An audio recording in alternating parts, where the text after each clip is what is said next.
শাইখুল হিন্দ মাহমুদুল হাসান দেওবন্দি রহমতুল্লাহি আলাইহি যখন তেনাকে মাল্টার কারাগারে বন্দী করা হলো, তাকে জিজ্ঞাসা করো, হযরত আপনি কেমন আছেন?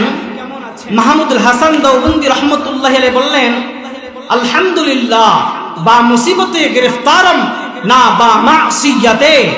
তিনি ফার্সি ভাষায় উত্তর দিলেন যে আলহামদুলিল্লাহ, আমি তো বন্দী কারাগারে একটা মুসিবতের মধ্যে পড়ছি ঠিক, কিন্তু আল্লাহ তাআলা আমাকে যে গুনাহ থেকে পরিত্রাণ রেখেছেন এই জন্য শুকরিয়া, আলহামদুলিল্লাহ।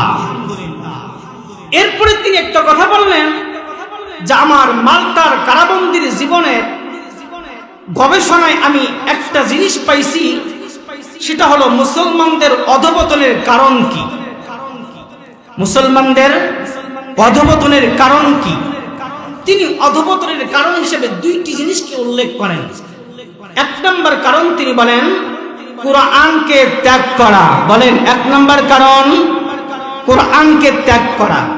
দুই নম্বর কারণ হিসেবে তিনি যেই কথাটি বলেন যে পারস্পরিক বিভক্তি। দুই নম্বর কারণ পারস্পরিক বিভক্তি। একে অপরের সাথে যে আমাদের বিভক্তিটা রয়েছে, মুসলমান হইয়া মুসলমানের সাথে জুলুম নির্যাতন করি, একে অপরকে হিংসা করি, ঘৃণা করি, এই দুই নম্বর কারণ।